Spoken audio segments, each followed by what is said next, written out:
Hi, and welcome to Anchor Church Online. Today we are tackling the subject of toxic people. We're going to hear from Martha. She's going to share her story of how she's dealt with toxic people in her life.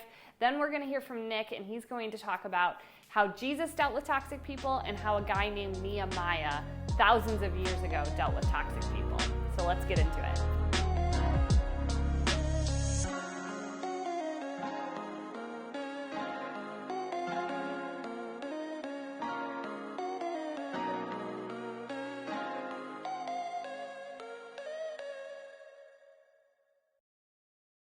Dysfunction from my childhood and the challenges I faced at the work situation, I felt like we're boot camp for what I was about to face next. I have 5 brothers who I love. I was the only girl. So that's maybe one of the issues I grew up with is, okay, what is my role as a female in a male-dominant world? So about 15 years ago, maybe even a little longer, I was in a situation where I was involved with an organization that I loved. I was totally committed to this organization. It was my heart and soul, cared deeply about it, and it felt like family to me. So I cared about all aspects of it. But some things were going on that involved poor leadership and some bullying behavior that, I don't know, probably reminded me of my childhood a little bit, where I thought, this is not okay. And at this point in my life, I'm going to speak up, and I'm going to let you know this is not okay. And I'm going to confront it. I got a lot of pushback, And I thought about running away and just leaving and thought, I don't really need this at my stage in life. I think I will just move. I will get out of here and quietly back out the back door. I felt at this point that God was taking me by the shoulders and saying, we're going to the barn and we're going to be doing some things with some horses. And I thought that sounded insane. But I went to the barn and I did. I learned a lot. And what I learned that was different from growing up is horses helped me with the situation I was facing of standing up to a bully. And I didn't want to become a bully myself. And I felt like, yes, I did cross the line sometimes. I haven't got this all figured out. I definitely didn't have it figured out 15 or 20 years ago. But the horses were teaching me. My experience with the horses, it was all teaching me how to deal with a bully. For example, I was learning how to ride correctly as an adult. To have the correct posture, you need to imagine you have a belt buckle here, and you need to point that belt buckle down instead of like this. You're going to be pointing that belt buckle down, and you're going to get your shoulders back. And if the horse does something sudden this way or that way, you're more likely to stay with the motion. So when I would go into meetings, these stressful, toxic meetings where I thought, I'm going to get my butt kicked. And I'd think, belt buckle down, shoulders back. And I'd walk in and physically change my posture and think, whatever happens, at least I'm going to keep my balance. So it was things like that that helped me. But since I am a Christian, when I would try to get some help with this, what do I do about this situation? Well, just keep loving people and turn the other cheek and forgive. Okay, but then what? Yes, but we still have this problem. For example, this topic, dealing with toxic people. Most churches, most people don't really want to talk about, but Nick and Hannah have asked questions, stepped into it, asked me to talk about what I've learned, and I really appreciate it.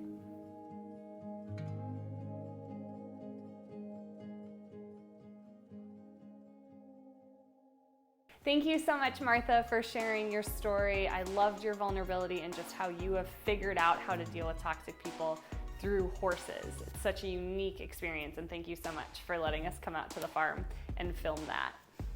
Well, today I want to hear in the comments, what is the closest thing that you have gotten to maybe drinking something toxic or eating something toxic? I'll give you an example right now. For me, when I was about 2 or 3 years old, I don't remember this, but apparently I got into the kitchen cabinet and I drank some rubbing alcohol. So I got to take a little trip in an ambulance and get my stomach pumped at the emergency room. Super exciting stuff. So what about you? What is the closest thing that you have gotten to eating or drinking poison in your life? Share in the comments right now.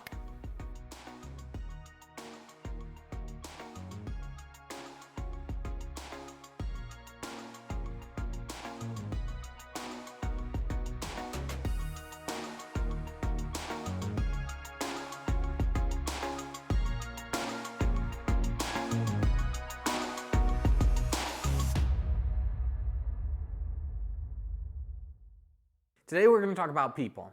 We're going to talk about people problems. We're going to talk about difficult people. We're going to talk about even toxic people. We're going to talk about people who hurt you, people who cheat you, people who mistreat you.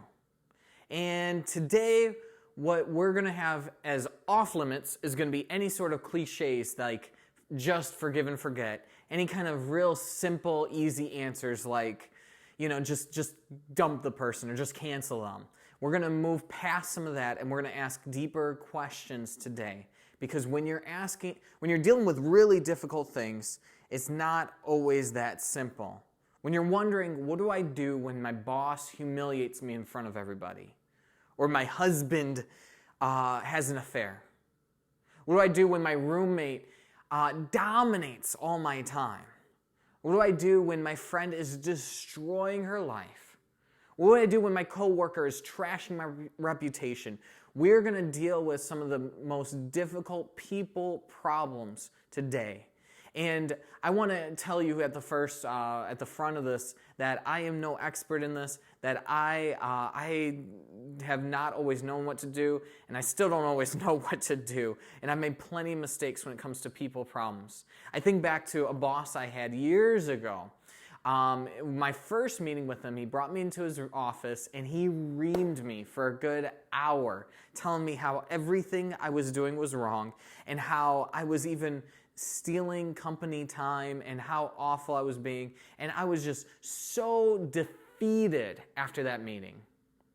I can remember for that entire year, I got really good at avoiding him. I hid from him that entire year. And I would walk around him, behind him. I would try to stay out of the room he was in that entire year because I was reacting out of fear.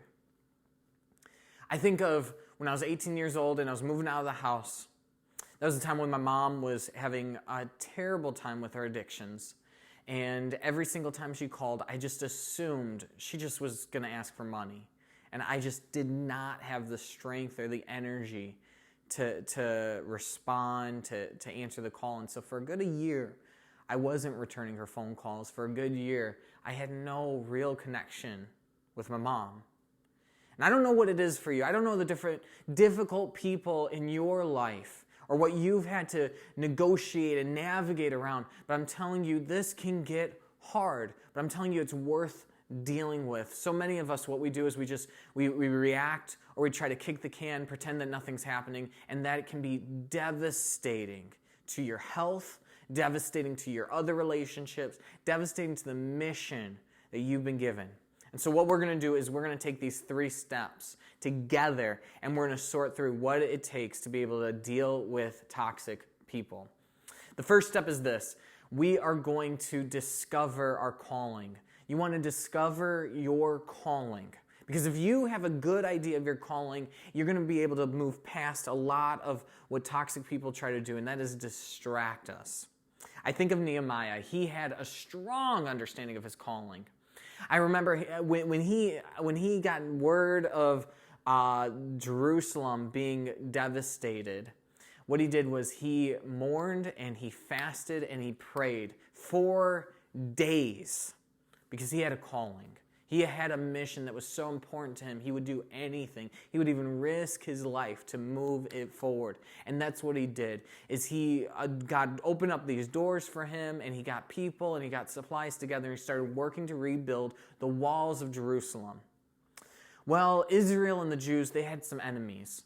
2 in particular who represented different groups of people, Sanballat and Tobiah, who did everything imaginable to stop Nehemiah and his team from rebuilding the walls. They mocked him, they taunted him, and they even threatened his life.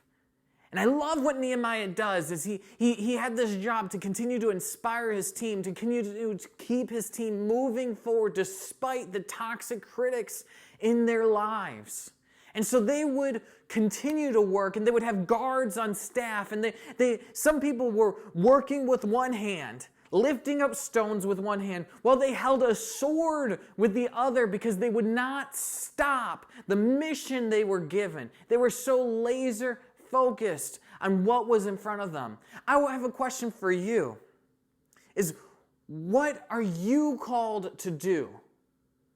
What is it in your life that you are so passionate about, that you have been gifted to do, that can get you so focused that despite what anyone else does to try to detract you, you can stay laser focused on your mission? I think of the book, The Top 5 Regrets of the Dying, where we find the number one regret of people on their deathbed is that they did not live the life that was true to themselves because they're afraid of what other people thought. So many of us, we don't even delve into what our calling is because we're so afraid that we may disappoint people or other people may not accept what we may be called to do. And that is the type of thing that we go to our deathbeds regretting at the very end. And so I encourage you right now, discover your calling. Here's what you got to do, is you've got to actually carve out 20 minutes. Even right now, you can pause this video right now and it would be worth it. And take 20 minutes and take a pen and paper right at the top of the paper, what is my calling? And just write everything and anything that comes to mind and let your spirit come alive as you start to discover again maybe what your calling is. Because if you can be driven by a calling, then you may not be controlled by toxic people. Because you know what you have in front of you, and other people, you see them for what they are. It's just simply distractions from something bigger, something stronger, something more compelling in your life. You're going to discover your calling. You're going to take back control. You're going to do this secondly. You're going to decipher who you're dealing with. Decipher. You're going to look deeply about what are those people's motives who are causing you trouble. And you're going to think about what kind of person it is that you're actually dealing with. And I'll tell you, this may come across pretty mean, not very Jesus-like, but may surprise you to know that Jesus is constantly deciphering. In fact, the Apostle John records that Jesus did not entrust himself to a certain group of people because he knew what was in their hearts.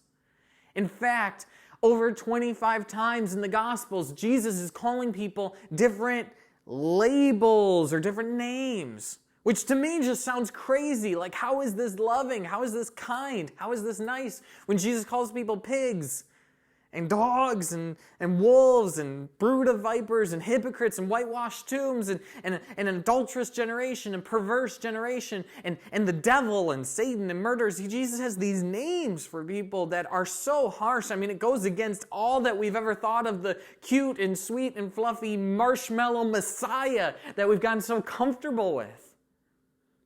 And so the question is, why would Jesus call people these hurtful things?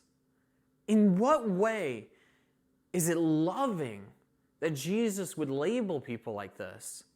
I never thought of that. In fact, there was a sermon I gave months ago where my big point was we should stop labeling. In fact, but Jesus labels. What's going on there? Well, I believe that Jesus in that moment was doing the most loving thing he could do for the crowds around. And I want you to hear this, because I imagine one of the groups in particular that Jesus had the least amount of patience was the hypocritical religious leaders.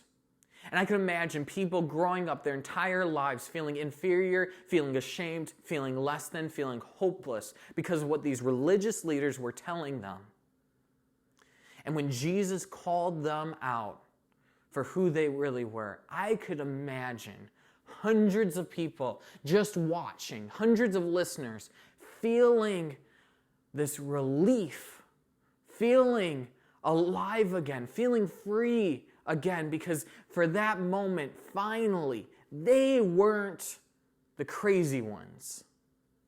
You see, I think back to a time years ago I was in counseling, and I remember I went on and on about the scenario where someone hurt me. And the counselor turned to me and said, I don't know what kind of person would act like that. And she just, in just a few words, she validated my experiences, and she drew out the truth that in that moment, I wasn't the crazy one.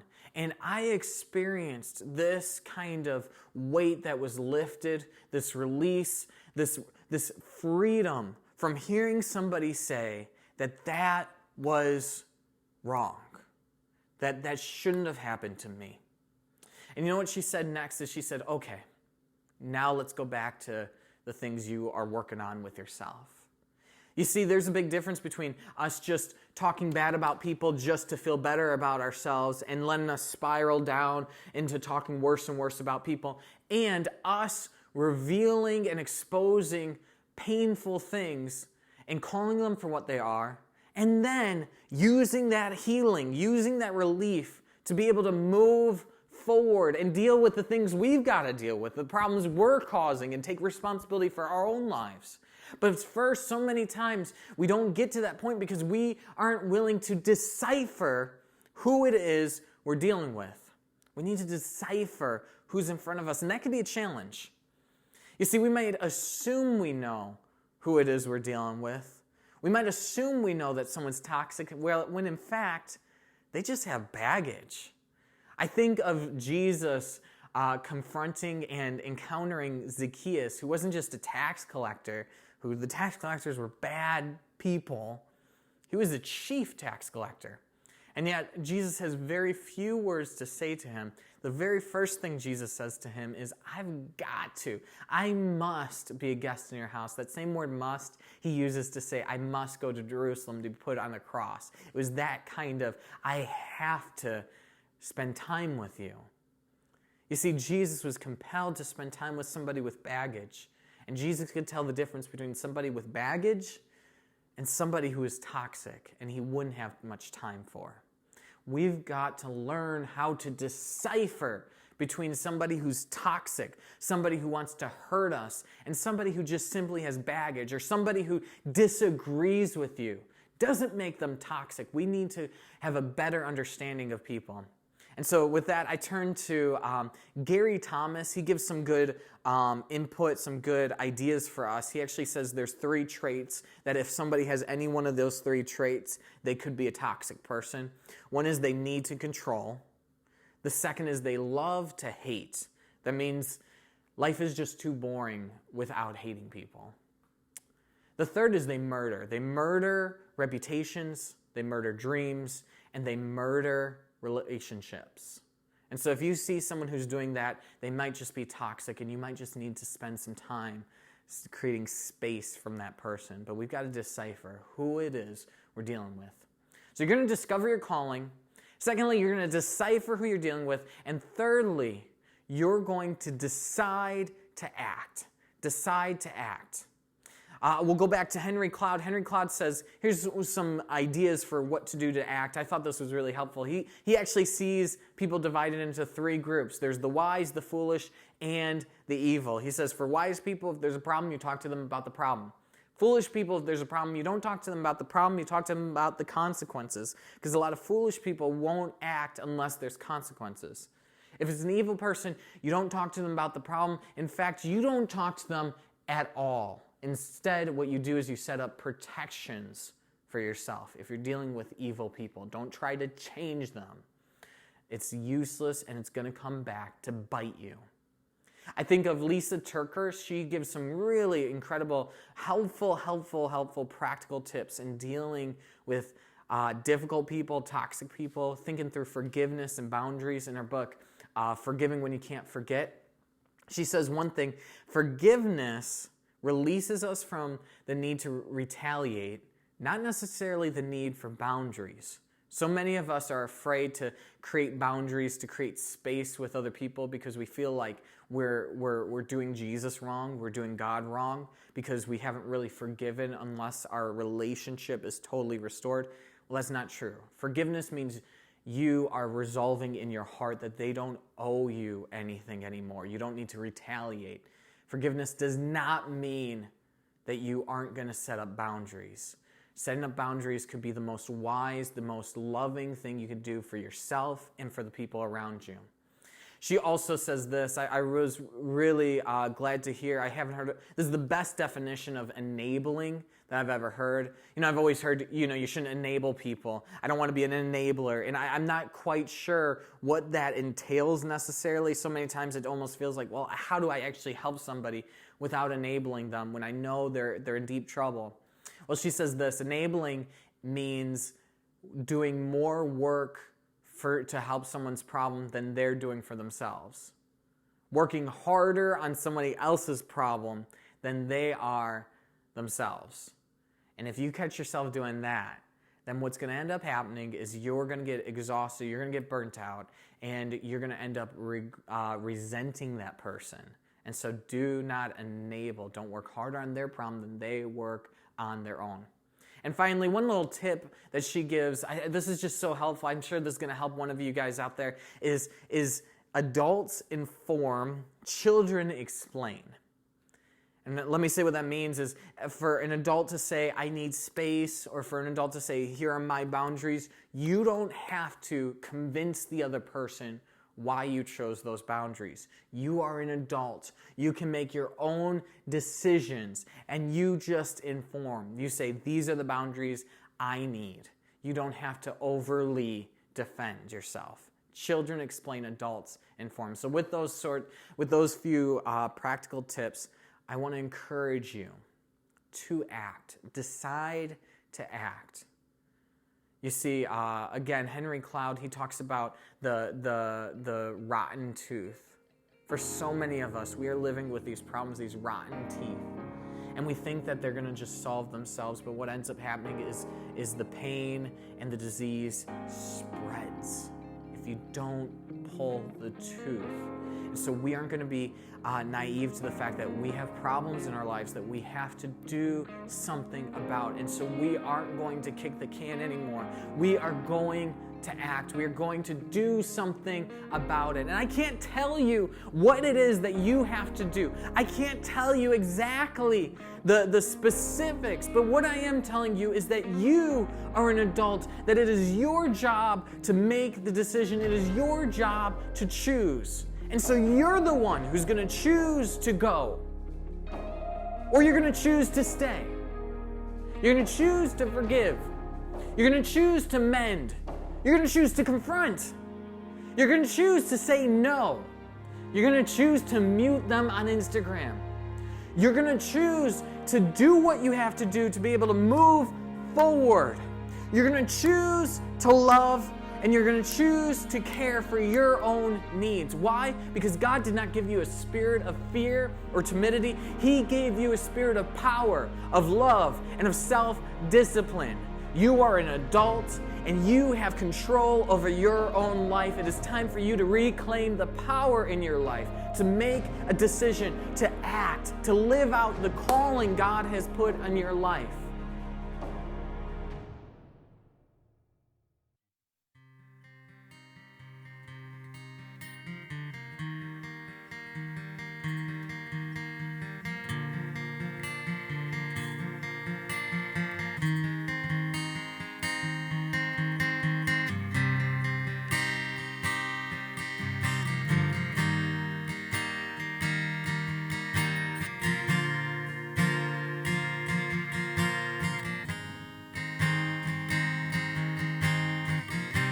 You call me out upon the waters, the great unknown, where feet may fail.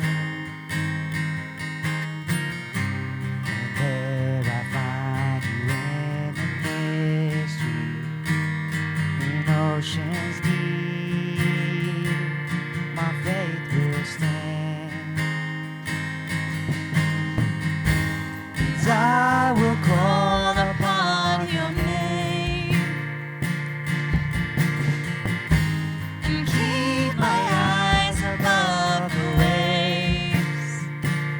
When oceans rise, my soul will rest in your embrace.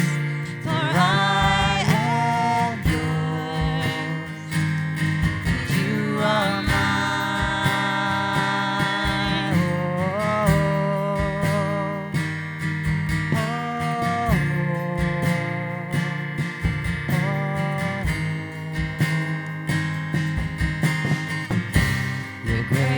Abounds in deepest waters, your sovereign hand will be my guide.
wherever you would call me. Take me deeper than my feet could ever wander, and my faith will be made stronger in the presence of my Savior. Spirit, lead me where my trust is without borders. Let me walk upon the waters, wherever you would call me. Take me deeper than my feet could ever wander, and my faith will be made stronger in the presence of my Savior. Spirit, lead me where my trust is without borders. Let me walk upon the waters, wherever you would call me. Take me deeper than my feet could ever wander. My faith will be made stronger in the presence of my Savior. And I will call upon your name and keep my eyes above the wave. When oceans rise, my soul will rest in your embrace. For I am yours, and you are